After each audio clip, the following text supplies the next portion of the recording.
Jalan layang menuju Grogol.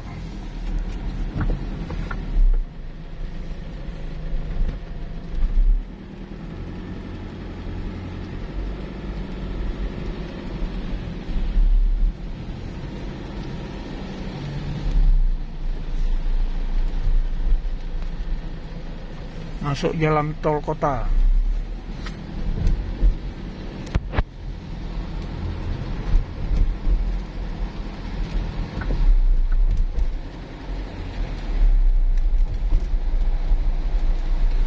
Sebelah kanan terlihat pohon penghijauan pinggir jalan tol.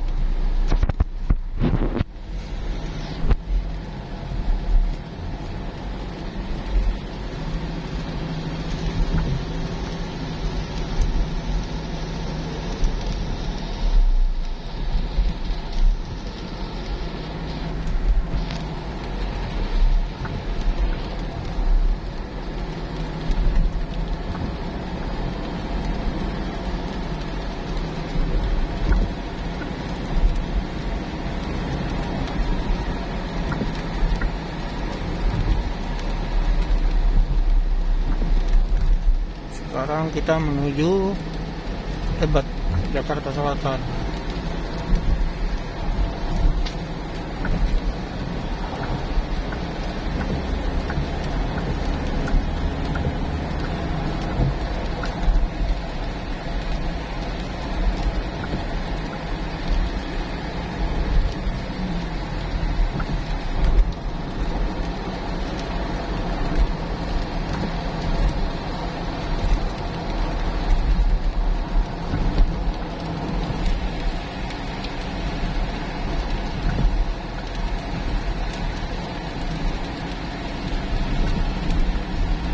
Di kanan jalan juga terlihat pohon pelindung yang cukup rindang dengan jenis beraneka ragam, antara lain ada mahoni, ada jenis pohon macam-macam ya, tidak bisa dilihat dengan jelas, agak jauh.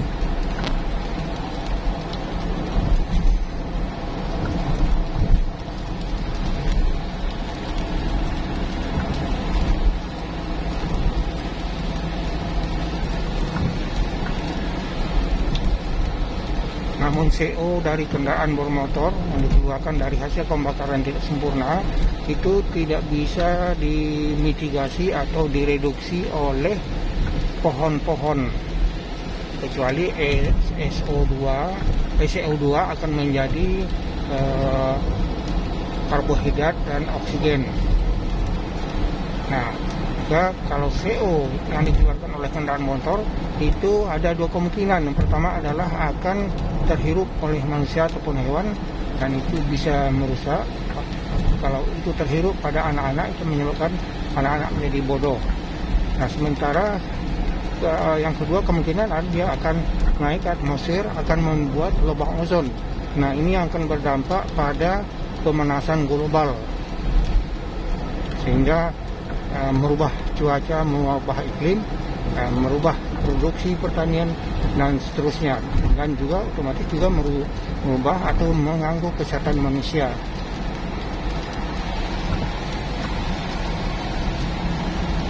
Kita sampai sekarang di jembatan Grogol. Sebelah kanan adalah Ciputra, Hotel Ciputra.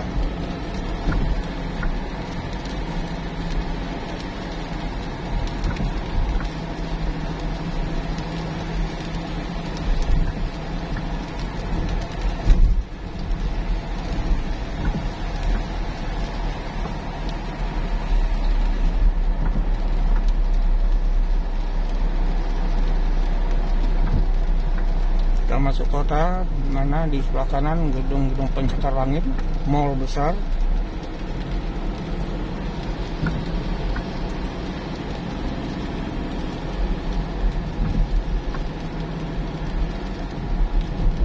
Nah, ini juga terlihat di median jalan juga ditanam tanaman pelindung, namun jenisnya adalah bukan pohon tapi adalah jenis seperti bougainville, jenis tanaman yang tidak tinggi, menambah keindahan mengurangi kelelahan mata waktu berkendara. Dan juga pada musim kemarau dia mengeluarkan bunga yang berwarna-warni, tentu jenisnya ada yang merah, macam-macam, jadi sehingga menambah keindahan. Nah, di depan adalah jalan layang tol menuju Banten, ya. Di sini sering terjadi kemacetan karena kendaraan yang lewat banyak truk tidak bisa dengan kecepatan tinggi sehingga terjadi antrian.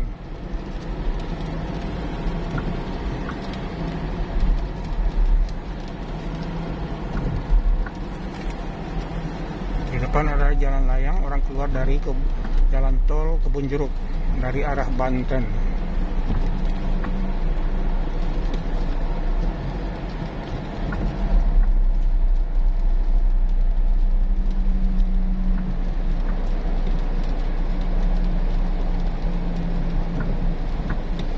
Masih ada di median jalan ditanam tanaman pelindung semacam belukar yang tidak tinggi dan selalu dipangkas oleh petugas supaya tidak mengganggu lalu lintas, namun tetap menjaga keindahan dan menyerap debu juga tentunya.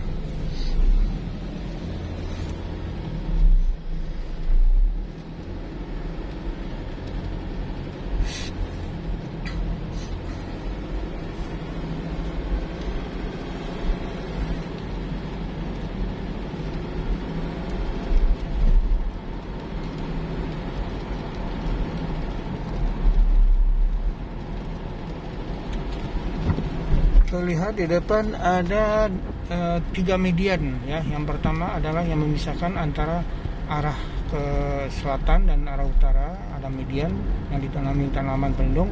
Yang kedua antara jalur tol dengan jalur biasa juga ada pohon.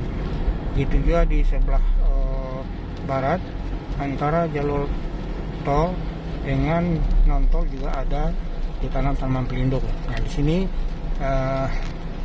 ada pohon-pohon juga, tapi dibatasi tingginya supaya tidak patah, tidak mengganggu lalu lintas.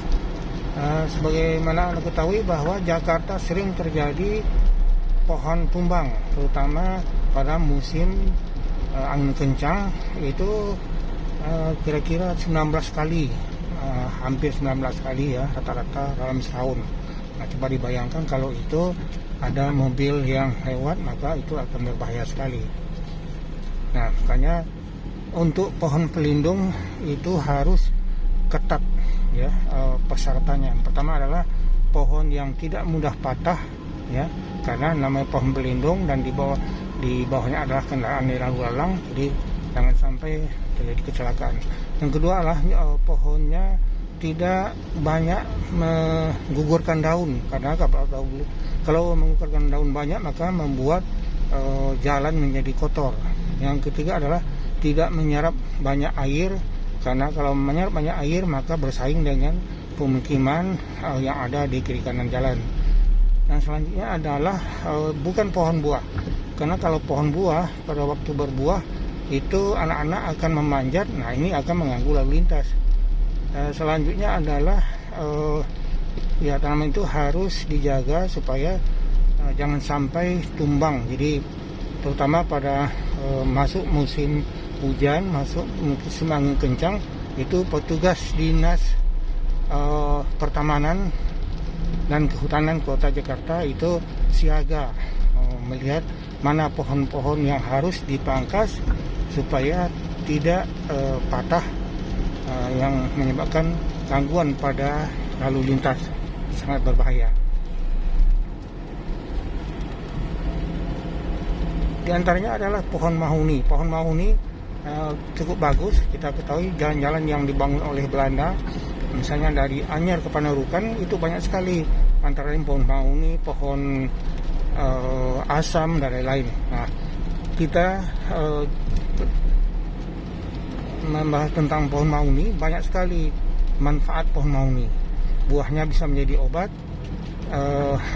dan juga bisa pewarna, pewarna, terutama untuk tekstil, dan juga bisa sebagai bahan dasar untuk membuat pestisida organik, ya, untuk mengendali hama dan penyakit tanaman. Dan selanjutnya juga pohonnya bagus, kokoh, sehingga setelah 25 tahun itu bisa dipotong dan menjadi bahan baku untuk furniture atau keperluan rumah tangga, maupun untuk pintu, jendela dan segala macam. Sangat bagus, ya. Di samping itu juga tempat burung, ya. Jadi pohon yang ditanam di dalam kota, baik di pinggir jalan maupun di hutan kota, juga memperhatikan habitat burung, supaya apa? Kota tidak sepi, kota tidak gersang, tapi juga diami oleh burung, sehingga menambah keindahan. Jadi burung jangan hanya dikurung di dalam sangkar, tapi biar mereka berkeliaran di luar mencari makan. Dengan adanya pohon-pohon tertentu yang disukai burung, nah itu adalah menambah juga keindahan kehidupan dalam kota.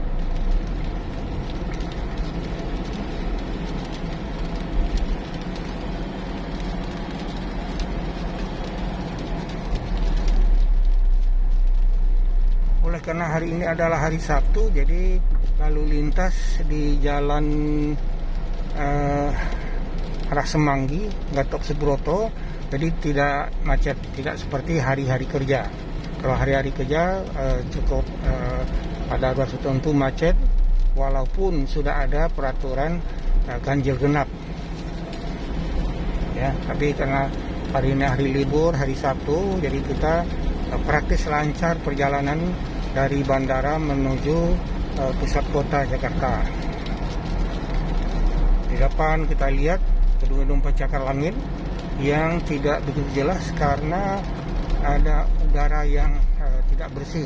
Mungkin ini adalah disebabkan juga dari emisi kendaraan bermotor, karena kita ketahui bahwa pertumbuhan atau pertambahan jalan di ibu kota tidak sebanding dengan pertambahan kendaraan bermotor. Artinya apa? Makin hari jalan makin terasa sempit, makanya pemerintah kota membuat kebijakan antara lain adalah ganjil genap. Yang kedua adalah menambah dan meningkatkan kendaraan umum, misalnya adalah KRL,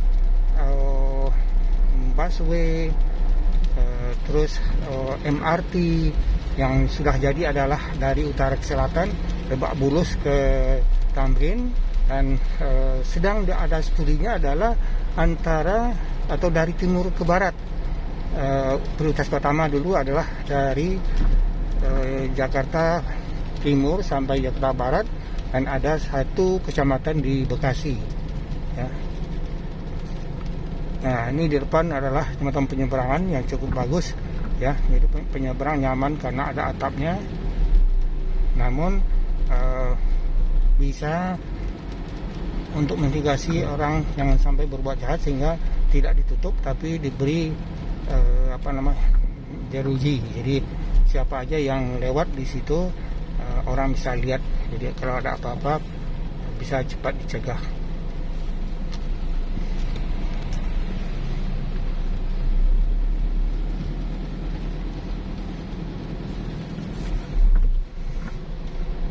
Walaupun sudah masuk pusat kota, tapi kita lihat kiri kanan jalan juga pohon pelindung ada cukup, ya, untuk mengurangi, bukan menghilangkan sama sekali, tapi mengurangi. Ya, tentunya kita sebagai penduduk kota Jakarta maupun yang hari-harinya keluar masuk Jakarta prioritaskan kendaraan umum agar mengurangi beban jalan, beban pencemaran lingkungan.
Ini orang keluar Semanggi ya. Ini Macet. iya. Ya, jadi kita lihat di depan agak sedikit macet. Ini di depan kita adalah keluar tol Semanggi. Nah, jadi udah lewat. Udah lewat. Jadi tol. Ini udah mau keluar tol Kuningan. Oh, tol Kuningan ya. Jadi tapi tidak separah macet hari-hari biasa. Ya.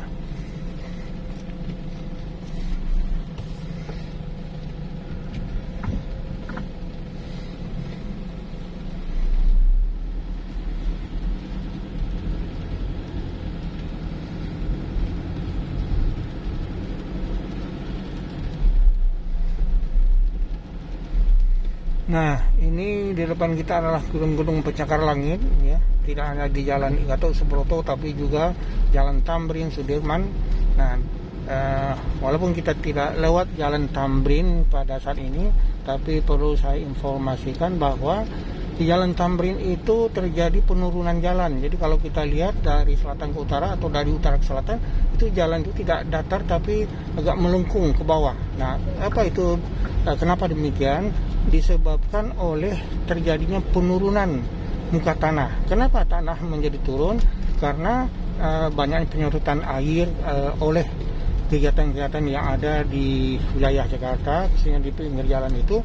Sementara pengisian air ke dalam bumi, air infiltrasi itu berkurang atau bahkan terhalang sama sekali oleh bangunan gedung atau bangunan lainnya. Nah, dapat kita katakan bahwa pembangunan yang seperti itu terjadilah putus siklus hidrologi. Jadi terlihat aneh manusia. Di satu sisi manusia di Jakarta terutama membutuhkan air tanah, tapi di sisi lain air tanah yang akan terisi oleh air hujan justru ditutup. Sehingga tanah makin berkurang, sementara air yang masuk ke dalam tanah tidak bisa karena tertutup oleh bangunan, jalan dan seterusnya.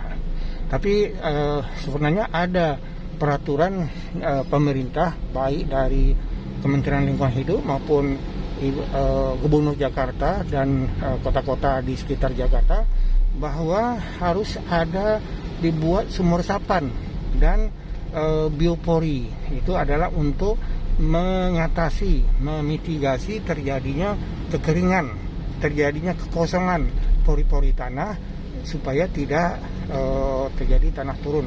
Namun juga perlu Anda ketahui bahwa kondisi tanah Jakarta juga makin lama makin turun. Ya, kalau kita lihat yang terasa sekali adalah jalan di utara Jakarta Utara maksudnya, itu juga dari penurunan setiap tahun karena memang alamnya sendiri juga mengalami penurunan. Ditambah lagi tadi kita katakan bahwa air yang mau masuk ke dalam tanah juga terhalang ya. Jadi faktor alamnya sendiri ada penurunan muka bumi, ditambah lagi perilaku manusia yang kurang bersahabat kalau tentunya tidak menggunakan sumur resapan dan biopori ya. Jadi itu yang menyebabkan penurunan. Itu bukan hanya terjadi di Jakarta tapi juga terjadi di kota-kota pantai utara Jawa, bahkan juga kota pantai seperti Bangkok juga terjadi hal yang sama, terjadi penurunan tiap tahun. Jadi ada kekhawatiran di satu sisi adalah tanah makin turun karena proses geologi, ditambah lagi dengan naiknya CO ke udara membuat lubang ozon, itu menyebabkan pemanasan global. Pemanasan global apa dampaknya? Yaitu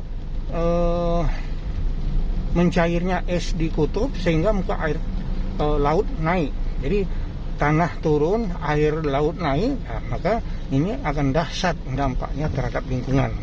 Jadi makanya manusia dengan berbagai pengalaman, pengetahuan sudah mulai sadar. Pertama adalah bagaimana upaya supaya air siklus hidrologi itu tidak terputus. Yang kedua adalah CO dari hasil pembakaran tidak sempurna dari kendaraan bermotor yang menggunakan bahan bakar fosil seperti batu bara, itu atau bensin dan solar itu. Sekarang sudah mulai manusia menciptakan mobil listrik. Nah, permasalahan sekarang mobil listrik itu berasal dari listriknya dari PLTU, itu juga mengandalkan bahan bakunya adalah batu bara. Ada PLTA air. Nah, kita ketahui PLTA juga terutama agak terbentur juga pada musim kemarau, ya, dan juga pembangunan PLTA juga berdampak juga, ya. Nah, sisi lain sekarang juga sedang dikembangkan adalah pembangkit listrik tenaga surya. Nah, permasalahannya adalah surya atau matahari itu hanya siang hari, sedangkan malam tidak, sehingga perlu baterai yang menyimpan energi. Nah, sekarang ini baterai masih mahal, tapi insya Allah karena teknologi itu makin lama makin murah. Kalau nanti baterainya penyimpan dari energi matahari itu murah, maka lambat laun pemakaian bahan fosil minyak bumi itu akan berkurang, sehingga kedepannya mobil listrik akan lebih banyak, dan otomatis juga pencemaran terhadap udara berupa CO dan CO2 juga akan berkurang karena tidak ada emisi dari penggunaan listrik atau tenaga listrik. Sekarang di kanan terlihat jalan LRT, ya, jalan LRT itu yang sudah siap, tapi sebentar lagi karena masih mempersiapkan stasiunnya akan dioperasikan. LRT mulai dari Kuningan arah ke selatan, ke Pancoran, ke Cawang, dan terus sampai ke Bekasi. Nah, dari Cawang juga ada arah sampai ke Cibubur. Jadi nanti kedepannya di kota Jakarta dan sekitarnya, Bekasi, Depok, Bogor, itu akan dimudahkan lagi adanya transportasi umum publik, sehingga banyak pilihan yang bisa digunakan oleh masyarakat, sehingga beban pencemaran udara juga akan berkurang. Dan juga perlu kita ketahui antara satu moda transportasi dengan moda yang lain, artinya katakanlah busway, LRT, KRL, itu ada stasiun yang bisa orang hanya dengan jalan kaki dari turun dari halte busway ke stasiun. Jadi tidak perlu pakai motor, tidak perlu pakai ojek, gojek dan segala macam. Jadi cukup berjalan kaki pindah stasiun. Nah, ini adalah model yang digunakan oleh negara-negara maju, di mana stasiun dengan terminal itu dekat sekali. Jadi tidak ada biaya yang perlu dikeluarkan untuk pindah moda transportasi, sehingga tidak ada alasan bagi masyarakat untuk tidak menggunakan kendaraan umum. Nah, di samping mudahnya untuk akses, yang kedua juga di kendaraan umum juga sejuk, bersih. Jadi sehingga orang-orang kantor tidak ada alasan juga untuk tidak mau naik kendaraan umum, walaupun dia pakai dasi dan seterusnya. Ya, sekarang kita sudah dekat Pancoran, ya. Dari jauh kelihatan patung, ya, Pancoran. Nah, kita keluar di sini karena kita akan masuk ke wilayah Tebet. Patung Pancoran yang gagah, ya, sudah kelihatan dari jauh, ya. Sedikit macet keluar tol, ya.